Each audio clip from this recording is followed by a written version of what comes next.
자, 몇 가지 물질들의 성질을 나타낸 것이다. 122페이지에 활동하기 추로운 부분인데 이상하지 않아?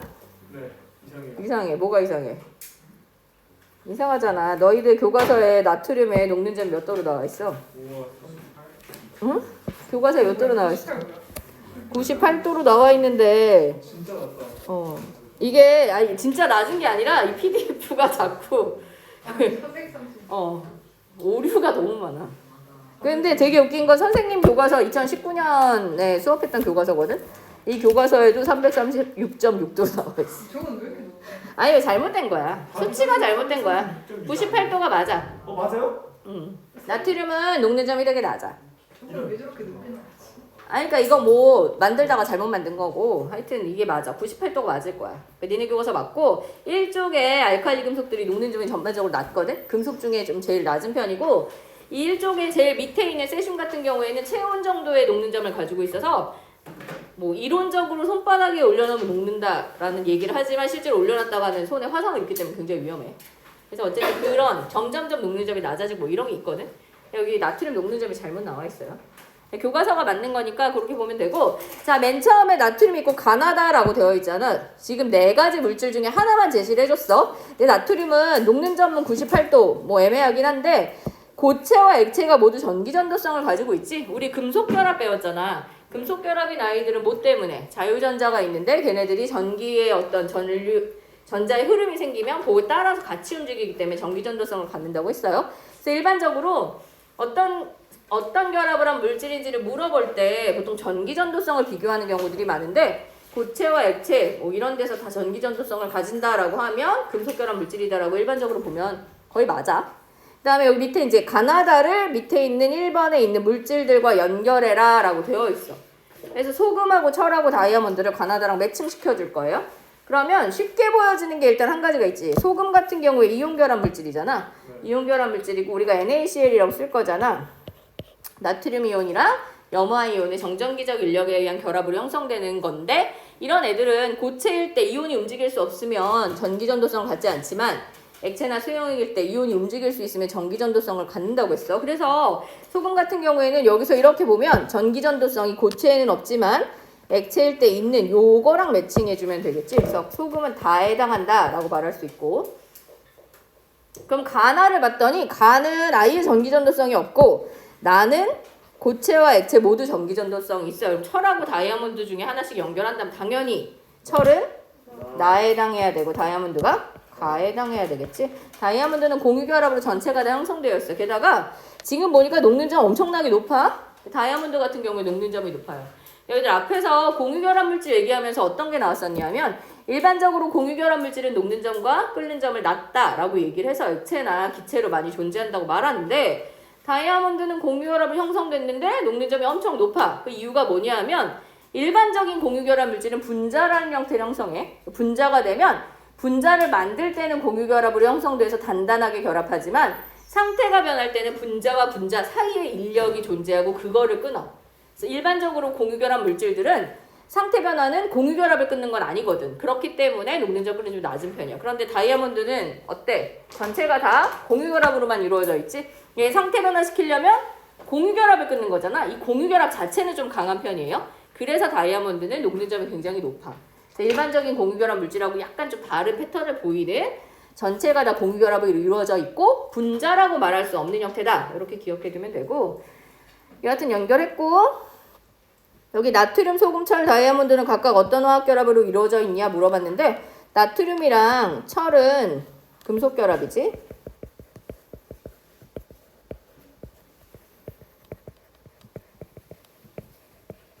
그 다음에 다가 소금이었는데 소금은 이온결합. 가는 다이아몬드였지. 다이아몬드는 그냥 쓰면 어떻게 쓴다 그랬어? C라고 써야 되지? 그래서 다이아몬드 같은 경우에는 전체가 다 뭐로 이루어져 있어요? 공유결합으로 이루어져 있다. 자, 이렇게 알고 있으면 되고, 밑으로 가서 위 자료에서 가나다 물질을 이루는 화학결합의 세기를 비교해보자 그랬는데 우리가 보통 그 결합의 세기를 비교할 때 뭐로 비교하냐면 녹는 점으로 비교해 보통. 근데 게다가 얘는 공유결합의 세기를 비교할 수 있지. 왜냐하면 나와 있는 애가 뭐니까 전체가 다 공유결합이고 상태 변화를 공유결합을 끊어야 되는 다이아몬드이기 때문에 명확한 그 결합의 세기를 비교해 줄 수 있어요. 비교를 해보면 결국 녹는 점이 가장 높은 누구? 다이아몬드, 다가 아니지. 녹는 점이 가장 높은 다이아몬드, 가가 다이아몬드니까 다이아몬드가 가장 결합이 센 거고, 그 다음에 나하고 다하고 비교하면 지금 누구의 녹는 점이 더 높냐면 나의 녹는 점이 더 높지. 철, 금속 결합이 높고, 그 다음에 이온 결합이 가장 결합 세기가 약한 것처럼 보여. 근데 이거는 가나다를 선택했기 때문에 이런 거잖아. 예를 들어 가나다가 아니라 철 대신에 나트륨을 선택하면 이온 결합보다 금속 결합이 약한 것처럼 보이겠지? 실제로 이거는 물질의 특성에 따라 약간씩 편차가 있을 수 있어요. 근데 그래도 여기서 이렇게 배열되는 중요한 포인트는 뭐냐면 공유결합 자체는 굉장히 세다. 요거를 조금 생각해 두면 돼. 우리가 보통 보는 공유결합 물질의 상태 변화는 공유결합을 끊는 게 아니기 때문에 녹는 점이 낮은 것처럼 된 거지, 공유결합이란 결합 자체는 굉장히 강력한 결합이다. 이거 좀 알아두면 될 것 같고, 이 정도 나와 있는 데이터를 정리하는 정도는 할 수 있으면 뭐 이렇게 대단히 어렵진 않을 거야. 넘어갑시다. 확인하기. 금속이 고체 및 용융 상태에서 전기 전도성을 나타내는 까닭은 무엇인가? 이렇게 물어봤어요. 금속의 어떤 성질이 나타나면 특별한 문제가 없고 특별한 뭐가 없으면 거의 뭐 때문에 그런 특징이 나타나냐면 자유전자 때문에 나타나. 그래서 금속이 고체 및 용융 상태에서 전기 전도성을 나타내는 이유는 결국 단순하게 얘기하면 자유전자 때문인데, 자유전자가 어떻게 되는 거야? 만약에 전기를 통하게, 보통 전기를 통하게 한다, 뭐 회로에 넣는다 이렇게도 말하지만 전원장치 연결한다는 용어를 쓰기도 해요. 그래서 전원장치를 연결하면, 전기를 꽂으면 금속에 있는 뭐가? 자유전자가 어떻게 돼? 이동하는데 어떻게 이동해? 자기가 마이너스를 띄니까 어디를 향해서 가? 플러스 극을 향해서. 반대 전하를 띄는 전극으로 가요. 그냥 뭐 설명을 좀 풀어서 쓰면 마이너스 극에서 무슨 극 방향으로? 플러스 극 방향으로 이동하여 전기 전도성을 나타내요.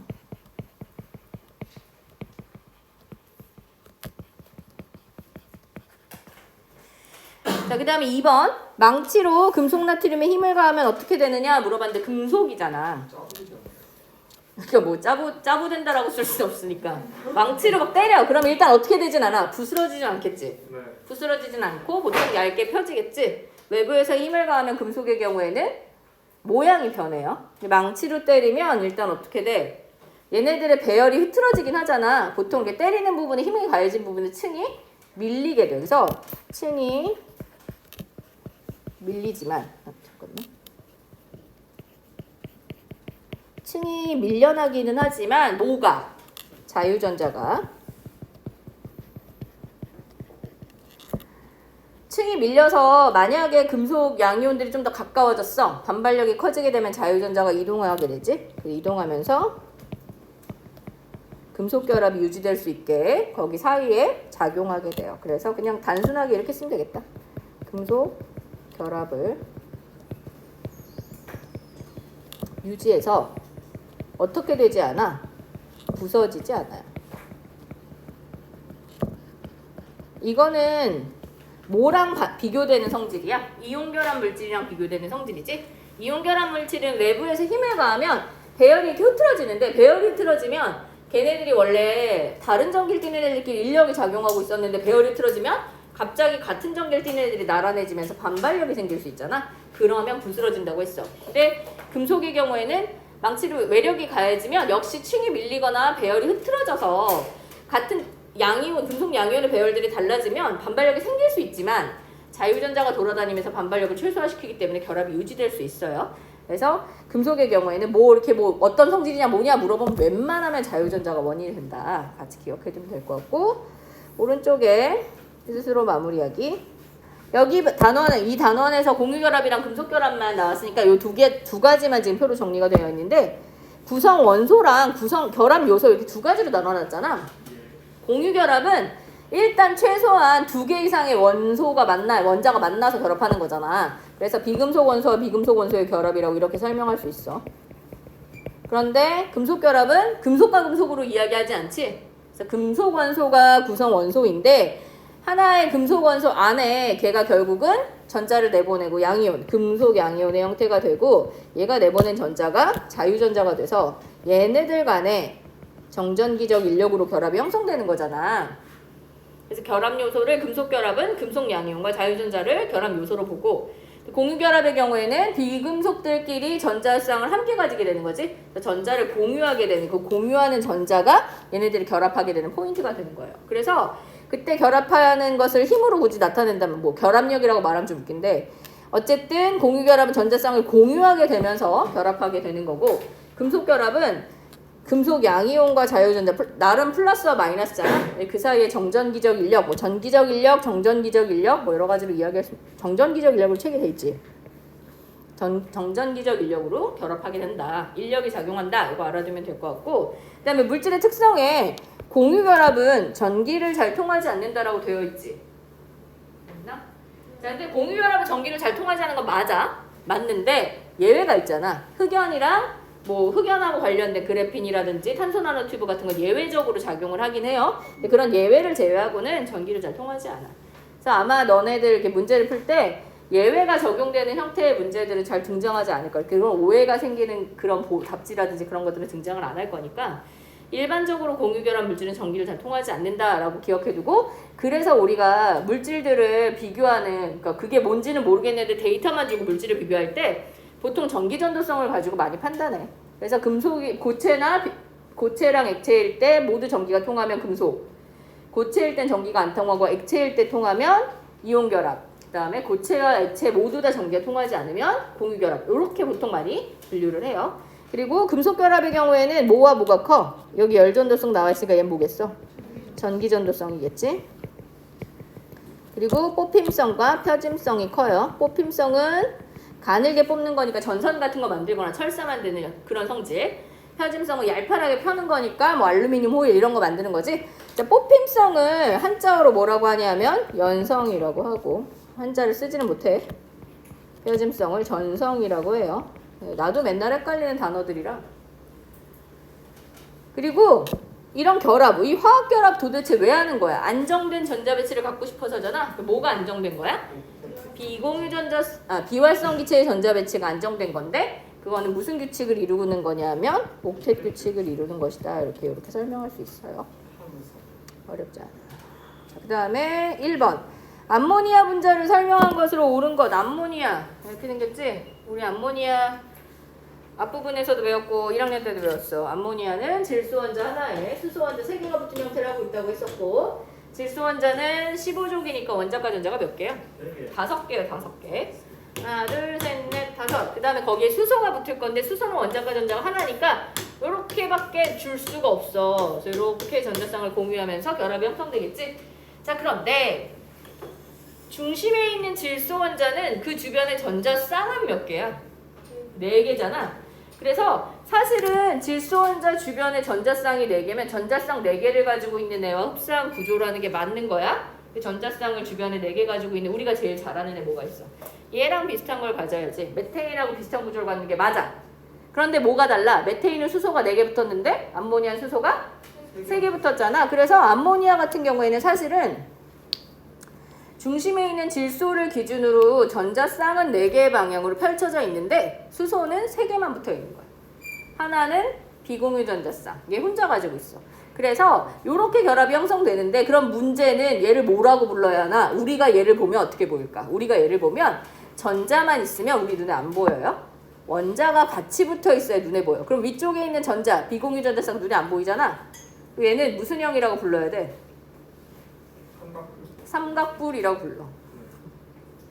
삼각형 아니고 삼각뿔이라고 불러요. 정사면체 위쪽이 하나 없는, 위쪽에 수소가 안 보이는 그런 형태고 각도는 좀 차이가 나는데 왜 그런 각도를 가지는지는 뒤에 가서 한번 설명을 할 거야. 그래서 암모니아 그래 이렇게 생기는데 여기서는 암모니아가 어떻게 생겼냐를 묻는 문제는 아니고 그래서 이게 옳은 것만 물어보고 있어요. 암모니아 같은 경우에는 일반적으로 공유결합을 형성된 분자잖아. 이 분자로 형성된 애들은 상태 변화할 때 공유결합을 끊는 게 아니라 분자 사이에 약한 인력을 끊는다 그랬지? 그래서 녹는 점 끓는 점이 낮은 편이야. 특히나 암모니아는 많이 낮아요. 그래서 이미 지금 온도 상온까지 오기 전에 끓었어. 그럼 상태는 뭐로 존재해야 돼?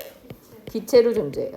그래서 암모니아는 상온에선 기체로 존재하고 대신 암모니아 물에 되게 잘 녹아. 그래서 걔를 보관할 때는 물에 녹은 상태로 암모니아 수의 형태로 보관을 하는 경우들이 많아. 냄새가 엄청 괴로운 냄새가 나요.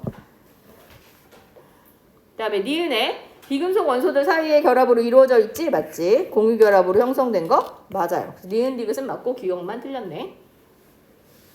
그 다음에 2번 메테인하고 염소 물어봤는데 메테인, 염소 모두 다 비금속들끼리의 결합으로 이루어진 무슨 결합 물질? 공유 결합 물질이잖아. 그래서 둘 다 공유 결합으로 이루어진 건 맞는데 앞에서 공유 결합 물질이고 분자를 형성하면 걔네들은 전기를 잘 통하지 않는다고 했잖아. 그러니까 니은처럼 메테인이 전기를 잘 통하다는 말 자체가 틀렸어요. 그리고 디귿에 염소, Cl2 같은 경우에 염소는 염소 원자 하나가 17쪽이니까 원자과 전자를 7개 가지고 있는데 또 다른 염소가 가까이 오면 한 쌍 공유하겠지? 그럼 이 공유하는 전자쌍은 이쪽 염소의 것임과도 것이면서 동시에 이쪽 염소의 것이기도 하니까 둘한테 다 포함되어 있어. 그래서 각각의 염소가 8개의 전자를 가장 바깥쪽 껍질에 8개 전자 갖는 것처럼 돼버렸어요. 그래서 모든 염소가 옥텟 규칙을 만족하는 상황이 되는 거지. 그래서 기억과 디귿을 맞다고 보면 되겠지. 3번 이거 니네는 익숙하진 않을 것 같아. 알루미늄 호일로 만든 알루미늄 도시락, 일회용 도시락. 요즘에는 사실 플라스틱 도시락을 더 많이 써서 익숙하지 않을 텐데 선생님 학교 다닐 때, 선생님 어렸을 때는 뭐 소풍 가면 김밥 싸주잖아. 그럼 이런 데다 담아주셨어. 그때는 플라스틱 그런 거 잘 안 썼거든, 오히려. 그래서 여기다 담아주시면 김밥 먹고 이거 구겨서 버리고 집에 오고 이렇게 했었거든. 근데 이런 게 알루미늄 호일이나 알루미늄 이렇게 얇게 펴가지고 금속성인데 얇게 펴서 도시락을 만들 수 있는 이유는 금속 결합의 특징 때문이지. 어떤 특징이 있어? 그렇지. 펴짐성 같은 성질이 있기 때문이고 그런 성질이 나타나는 건 다 자유전자 때문이에요. 문제에서는 알루미늄 호일, 알루미늄 도시락을 그림은 줘놓고 그런 물질에 대한 결합, 그것의 결합을 그냥 설명한 걸 찾아라. 잘못된 건 고쳐라. 이걸 묻고 있으니까 금속 결합의 성질에 대해서 알고 있으면 풀 수 있는 문제가 되겠지. 틀린 부분을 수정해 봅시다. 1번. 자, 금속 결합엔 금속 양이온이 있는 건 맞아. 그런데 전기와 열이 잘 통하는 건 금속 양이온 때문은 아니잖아. 뭐 때문이야? 자유전자 때문이지. 자유전자. 그 다음에 금속 결합은 금속과 비금속 사이의 결합이 아니라 무엇과 무엇 사이의 결합이야. 금속 양이온과 자유전자 사이의 결합이에요. 그리고 힘을 가하면 쉽게 부스러지는 건 누구 성질이야? 이온결합 물질 성질이잖아. 금속의 경우는 힘을 가하면 부스러지진 않고 어떻게 돼? 뭐라고 해야 돼? 모양이 변형된다. 이렇게 말해야겠지. 변형되는 모양으로 크게 두 가지 성질을 얘기하는데 뽑힘성과 펴짐성, 연성과 전성을 이야기하고 그렇게 되는 이유는 자유전자가 존재하기 때문에 그래요. 쉽게 말하면 그렇고 걔네들이 뭔가 배열이 달라지면 결국 자유전자가 돌아다니면서 균형을 맞춰준다. 같이 알아두면 돼. 우리가 선생님이 전기전도성은 왜 자유전자가 어떻게 돼서 전기전도성이 나타나는지 얘기했는데 열전도성에 대해서는 자세히 설명을 안 해서 자세히 설명할 건 없긴 하지만 프린트에 있어. 전기전도성 밑에 열전도성 얘기가 나와 있어. 너희 금속의 경우 열을 전달하는 방식을 뭐라고 부르는지 알아? 전도. 그래, 전도라고 불러. 열을 전달하는 방식은 크게 세 가지가 있잖아. 네. 복사, 대류, 전도가 있잖아. 복사는 열원 자체, 그 열 자체가 직접 와서 열이 전달되는 형태를 말해. 그 다음에 대류는 열원을 흡수한 아이가 돌아다니면서 열이 전달되는 걸 말하거든. 근데 전도는 뭐냐면 열을 받아서 그 열을 전달해주는 거야. 그래서 금속의 경우에 누가 열을 받냐면 자유전자가 열 에너지를 흡수해요. 그래서 자유전자가 열 에너지를 흡수하면 자기 혼자만 흡수하고 있는 게 아니라 내가 흡수한 열 에너지를 다른 자유전자한테도 이렇게 줘. 그 열을 전달하는 역할을 자유전자가 해준단 말이야.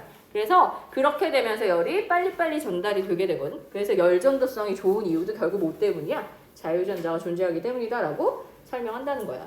그래서 뭐 이 원리를 꼭 알아야 될까지는 아니지만 약간 이런 열이 주어지면 그 열 에너지를 자유전자가 흡수하면서 흡수한 열 에너지를 옆쪽에 있는 다른 자유전자한테 계속 전달해주면서 열이 이동하게 된다라는 걸 알아두면 된다. 열전도성과 전기전도성이 좋은데 다 뭐 때문이다? 자유전자가 존재하기 때문이다 라는 걸 알아두면 되겠지. 그래서 일반적인 결합에 대해서는 이제 다 했고, 소단원 4단원부터는 일반적인 결합이 아니라 공유결합하고 관련된 것들을 조금 집중적으로 볼 거야.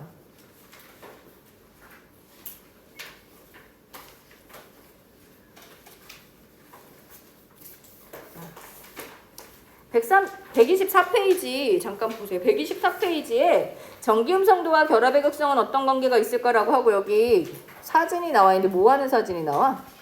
줄다리기 하는 사진이야. 체육대회 때 많이 하지? 줄다리기. 양쪽에 인원수 똑같이 서가지고 줄을 당겨서 힘이 센 쪽으로 줄이 이동하잖아. 가운데 이렇게 보통 표시해놓고 그 가운데 라인이 어디로 이동하느냐에 따라 승자가 결정되는 그런 경기잖아. 이게 여기 나온 이유는 여기에서 배울 전기 음성도나 결합의 극성과 줄다리기가 매우 흡사하기 때문에 그런 거야. 흡사해요. 뭐가 흡사할까?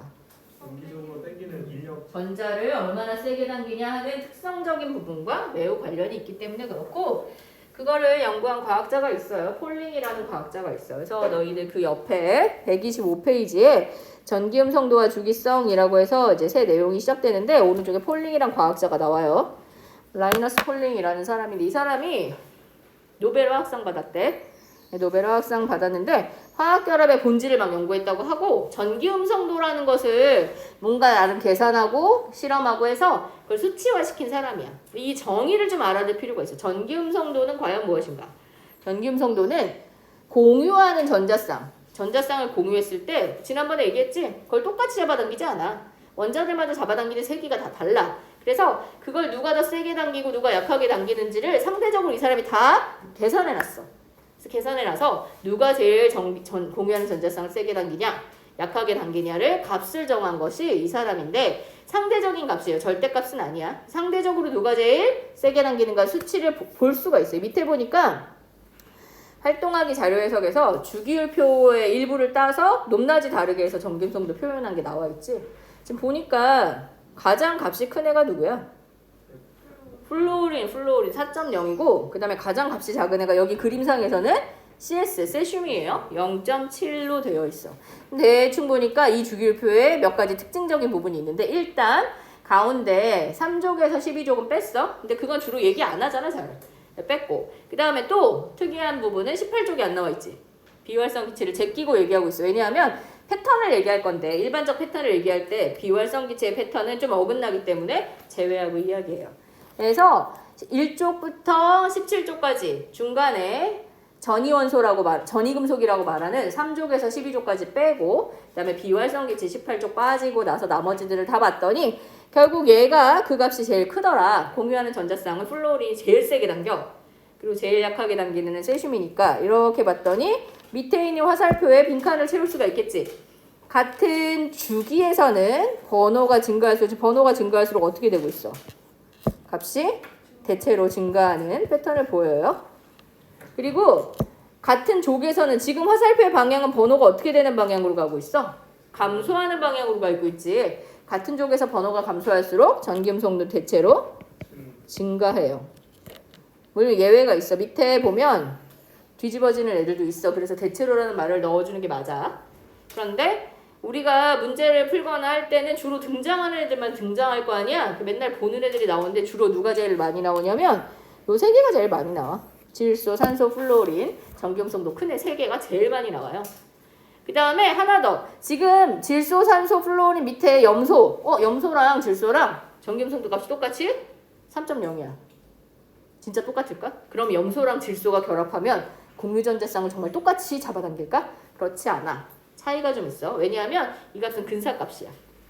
근사값이라 여기는 수치가 소수점 첫째 자리까지만 나와있으니까 이렇게 돼 있지? 실제로 아주 미묘한 차이가 있어요. 그리고 실제로 질소가 염소보다 아마 좀 더 세게 당길 거야. 그래서 질소의 값이 실제로 아주 미묘하게 조금 큰데 그걸 여기다 표시할 때는 근사값으로 좀 반올림하고 하니까 값이 이렇게 똑같은 것처럼 보여지는 거야. 여하튼 그런 것들에 대해서 조금 기억해두면 되고, 이거를 이렇게 얘기할 수 있어. 그리고 뭐가 중요하냐? 모든 결합이라고 하면 좀 그런데 어쨌든 화학 결합을 요걸 가지고 한번 이야기해 볼 수 있다는 거야. 무슨 말이냐? 나트륨이 있었어. 우리가 배운 바에 의하면 나트륨이랑 플루오린이 결합을 하면 나트륨에 있는 전자가 플루오린한테 넘어가서 양이온과 음이온이 되는 거잖아. 그런데 사실은 원래 결합이랑 거리가 점점점 가까워지면 얘네들이 어쨌든 쌍을 이루지 못한 전자들을 쌍을 이루려고 하는 그런 욕망이 생겨. 그래서 나트륨이 전자를 여기다 놓고 플루오린이 전자를 이렇게 놓는 거야. 이렇게 결합할 수 있어. 그런데 이 가운데 있는 전자 쌍을 플루오린도 잡아당기고 나트륨도 잡아당기는데 잡아당기는 세기가 너무 심하게 차이가 나. 근데 알잖아. 양쪽에서 어쨌든 균형이 맞게 조금 당겨야 좀 당겨지고 뭐 이렇게 왔다 갔다 하는 거지. 한쪽이 극심하게 잡아당기면 결국 그 전자는 어떻게 될 수밖에 없겠어.